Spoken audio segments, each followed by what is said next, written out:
Well, hello everybody, Mr. Mack here. I am here to read chapter 6 of Restart. Now, I'm loving this book, and I will tell you, I read it over break, Christmas break this year, and it really is good. Reading it to you without giving anything away is hard because it's just hard. But as an avid reader, whenever I do read a book, and I told you before, I've read all of my favorite books more than once.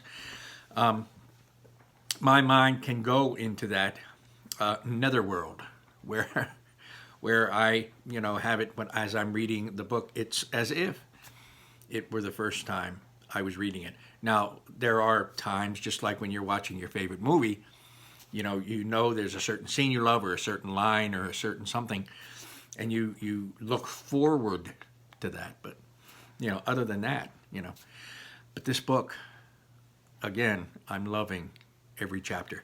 I'm so invested already in these characters, and we just started. Invested meaning that I'm totally into them. I'm feeling for them. I'm feeling for Chase. Chase is our main character, our protagonist.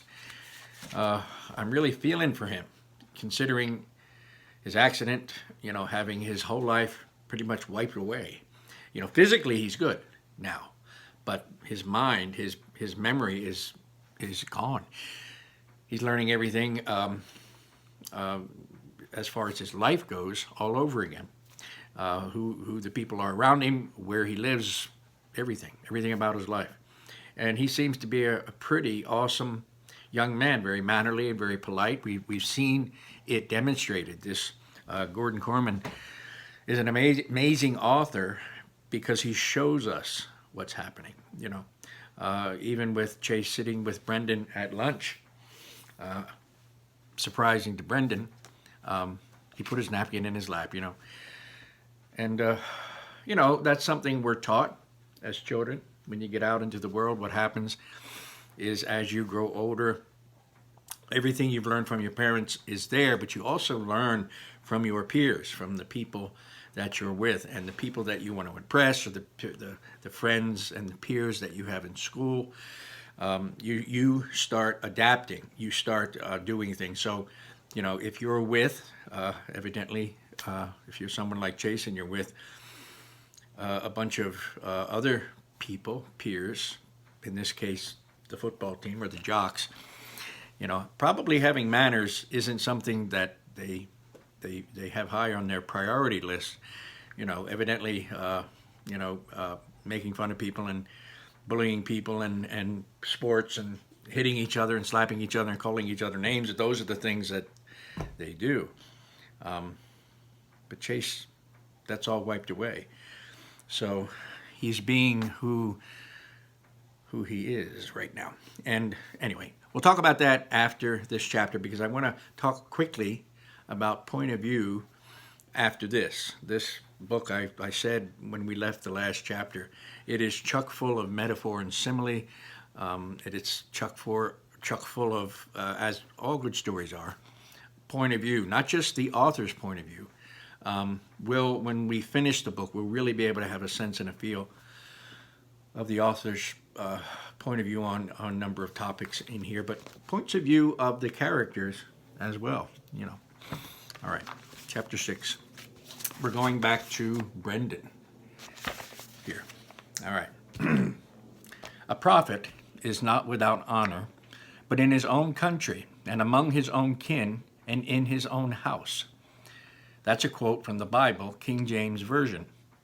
Turns out this applies to YouTubers as well. Remember, Brendan does YouTube. He was making a video of the lion's den and all those apex predators, who sit there, the football players, making fun of them. I guess maybe it's his way of getting back. I don't know.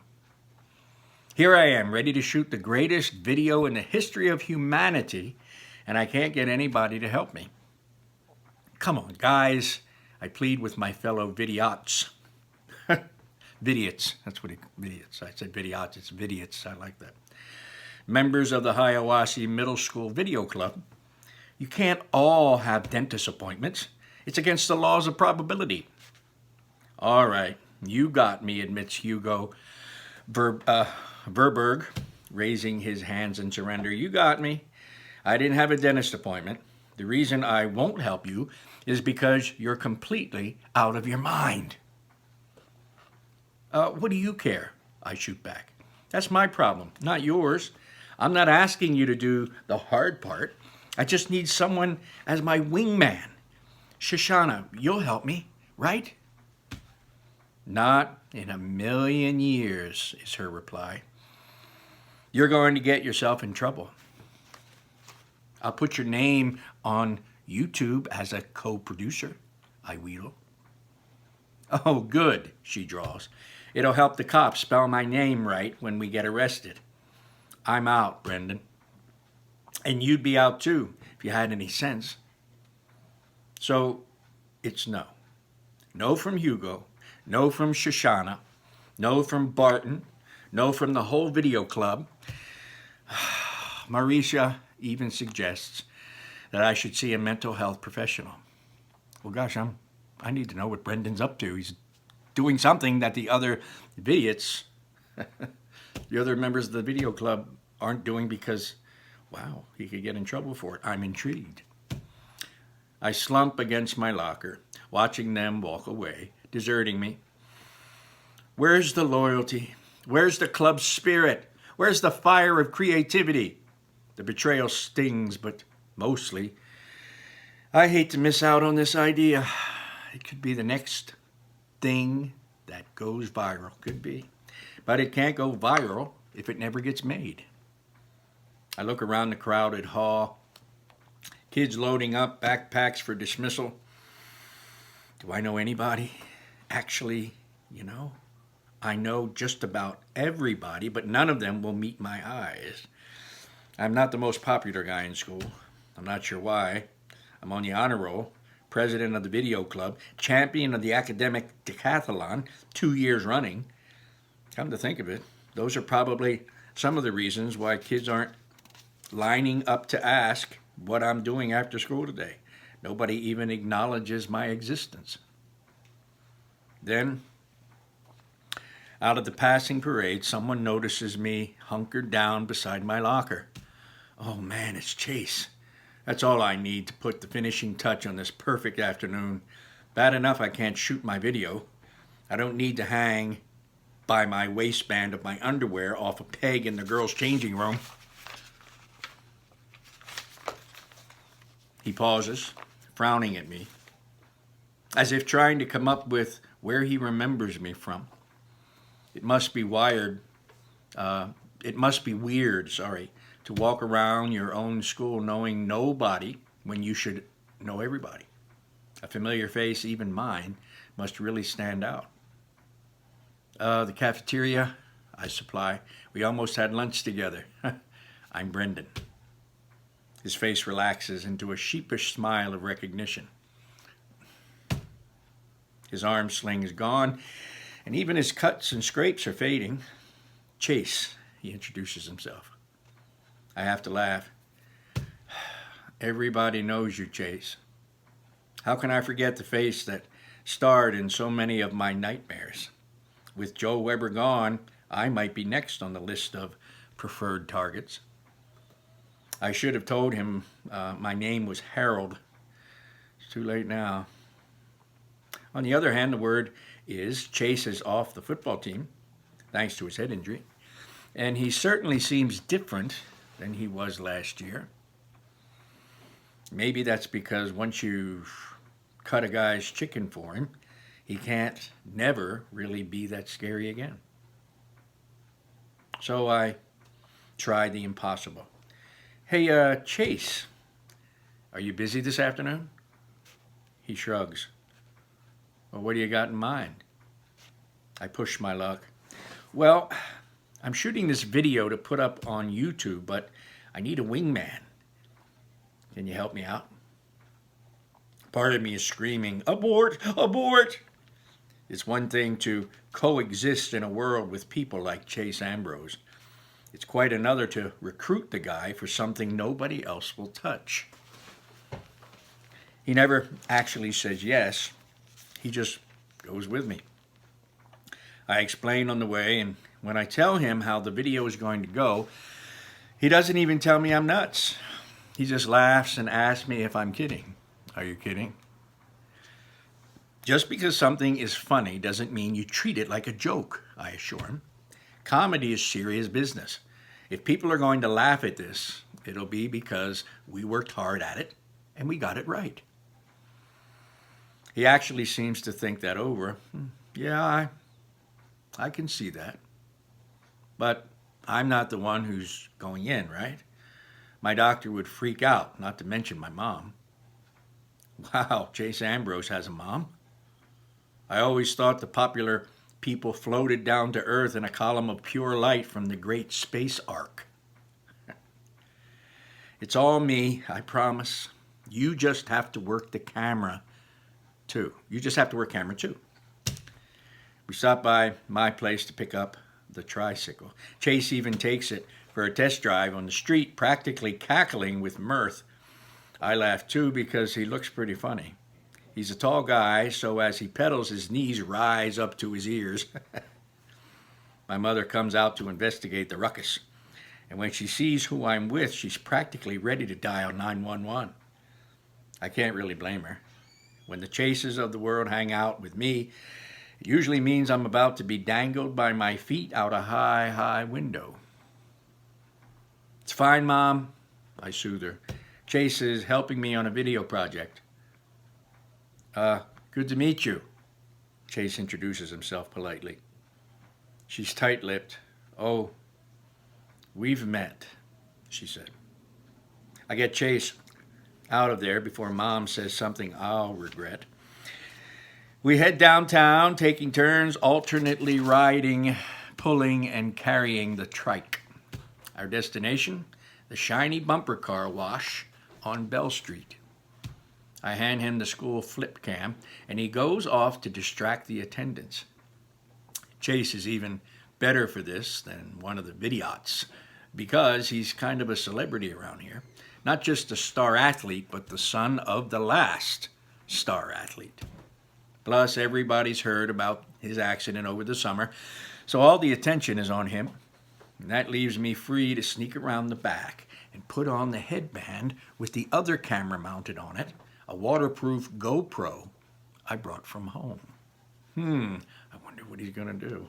A trike, a waterproof GoPro camera, and a car wash.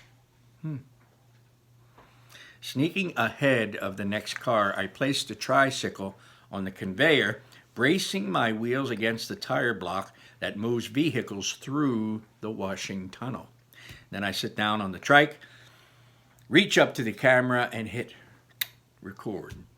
My heart is pounding, and I'm tense with anticipation. I think we can tell what he's going to do.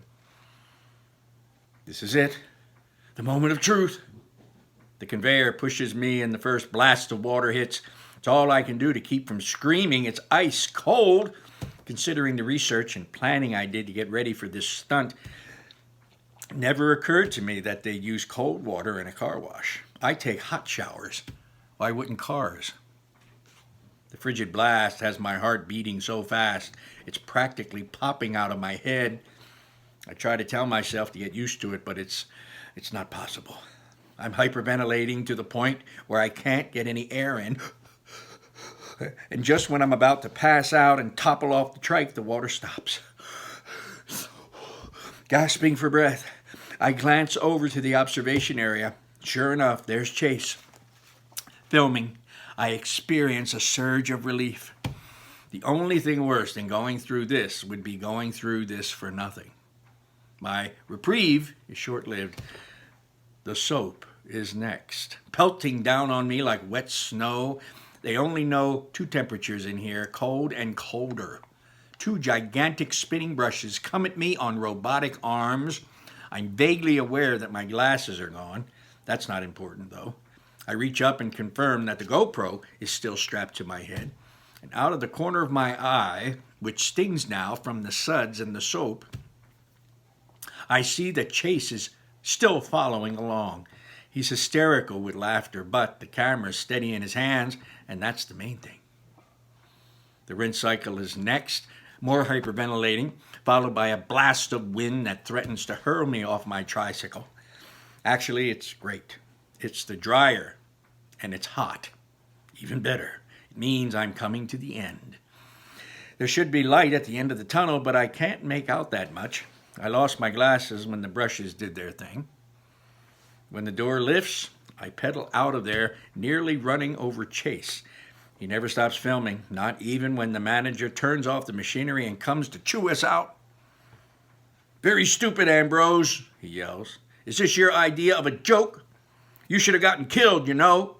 This isn't the first time you've put people in danger in this town. I'm surprised you didn't have a few cherry bombs left over. I'm calling the cops."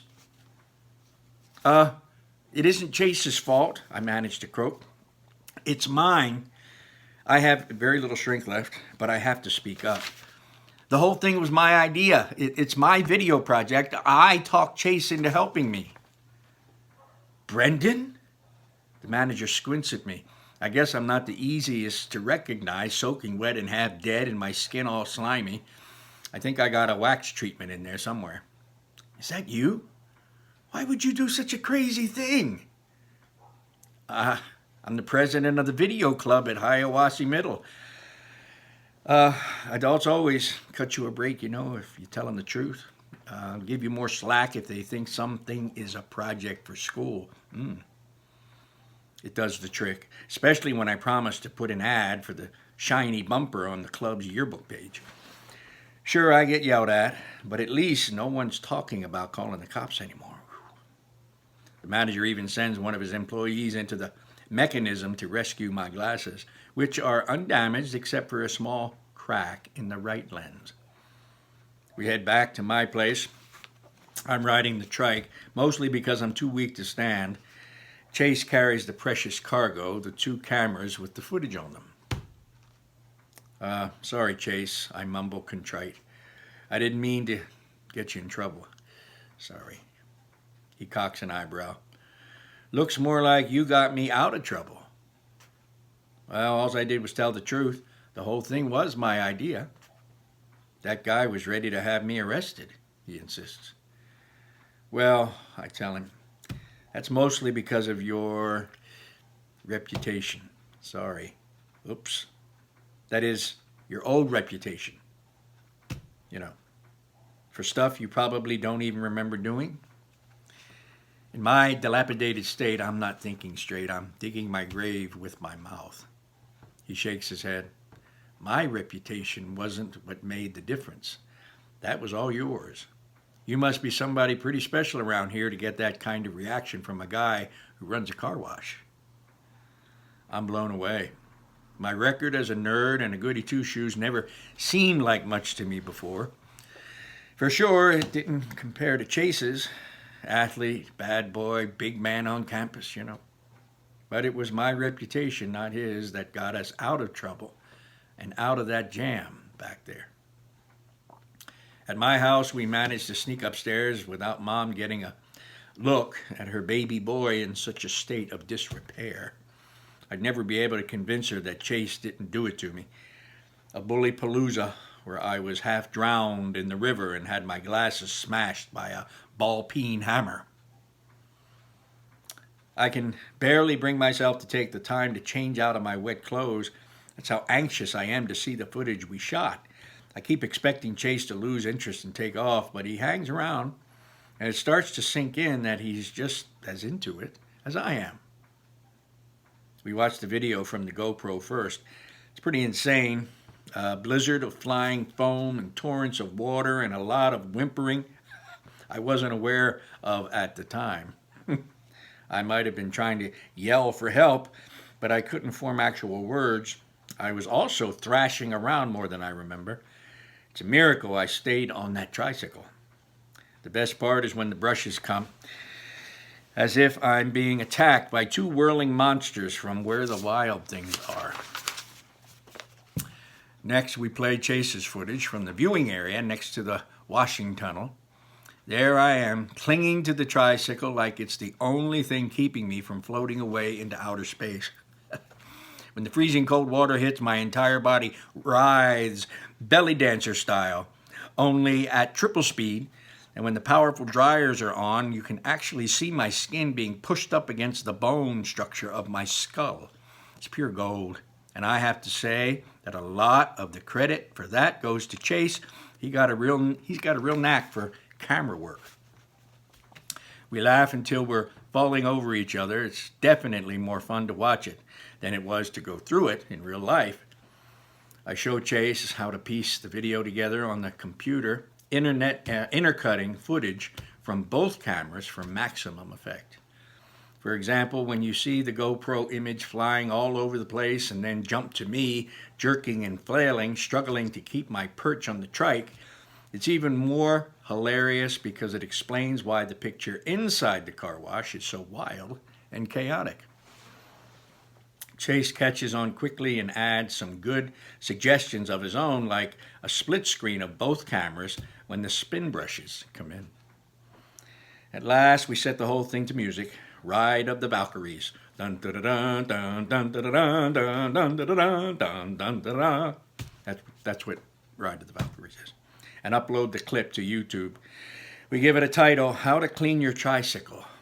Brendan Espinoza and Chase Ambrose, co-producers. I kid you not, he actually thanks me when I include him in the credits. We watch it on every device in the house, the computer, our phones, and an iPad.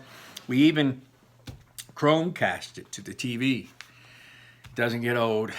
This video won't go viral. There's no justice in the world, or at least on YouTube. He's still laughing as I see him out. That might be the most fun I've ever had. I swear.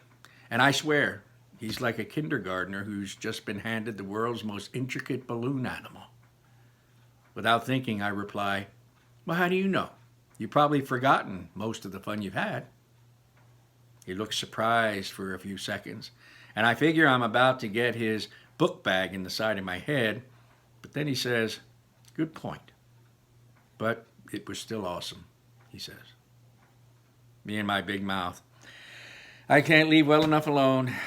You know, we've got a video club at school, and you'd be a natural with your camera skills. We really could use you. That might be the dumbest thing I've ever said aloud. Chase Ambrose and his football buddies have made a career out of terrorizing kids just like the Vidiots. Recruiting him is like inviting a shark over for sushi. He grins at me. Hey, when's the next meeting? That's the end of chapter 6. Well, I thoroughly enjoyed that chapter. That was awesome. Well, it seems to me that Chase and Brendan are becoming friends. That's what it seems like. And, you know, when you're around, hanging around somebody who's awesome and funny, and, you know, there is a friendship that can happen, you know. Considering what we know of Chase's life before, you know, with his football buddies and all the antics that they got up to, and the bullying and the, you know, the running kids out of town type bullying, setting cherry bombs off, blowing up a piano kind of thing. I don't know if people like that really are friends, if they're going to help you do something like that, or be a part of a plan that involves bullying or damage, property damage, or physically hurting people. I don't know that you could say that they were your friends, you know. But anyway, I like Brendan. Brendan's funny. Brendan's creative. Brendan is unafraid, isn't he? His other friends, and you can't blame them either. They don't want to get in trouble. They, you know, to go there and be a part of that. But you know, the guy at the car wash, the manager, he kind of set the tone, let us know about Chase and Brendan too, didn't he? You know, he was ready to call the police when he knew it was Chase. There would have been no stopping him, probably, except Brendan, who stopped him and let him know the truth, that it was in fact his idea. And that's when the car wash guy had a different attitude. Some people think, you know, treating everybody exactly the same and being fair means everybody gets treated. That's not what that means. Chase, Chase, considering his life before and his damage to people and to property, probably wouldn't be given any courtesy from people in that town. Where Brendan, who's a good kid, who, like, gave us his credentials, he's, you know, on the honor roll, he's president of the video club, he's this, that, and the other. He has earned some privileges. Do something like that, and, you know, when you're a good person, people know when something like that goes on, there's usually a reason for it. Anyway, so quickly, point of view. In this chapter, the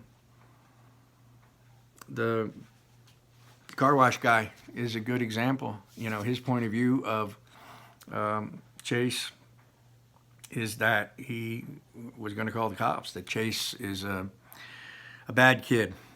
And, of course, we know that right now the Chase we know now isn't. But he doesn't know that, you know. So his point of view is Chase being a bully and a schmuck. But anyway, I've kept you long enough. It's 26 minutes into this video. That was a nice long chapter. I enjoyed it thoroughly. And, you know, I'm glad Shoshana is part of the video club too. And I have a strong suspicion that, I mean, the last couple lines was Brendan invited him, hey, be a part of the video club, come to a meeting. We could use your skills as a cameraman. And what does Chase say? When's the next meeting? When is it? So I predict he's going to come, and of course he's going to be there. Everybody in the video, every one of the Vidiots, including Shoshana. So Brendan's going to be the guy who's going to, I think, smooth over edges. He's going to be the friend, the tried and true friend, who is going to smooth over the edges and help Chase form a new life, I think. Take good care. Come back for Chapter 7. Can't wait for that myself. Have a great night. Stay safe. Stay indoors. When you go out, stay masked. And keep your hands away from your eyes, your nose, and your mouth. Have a great night. Bye-bye.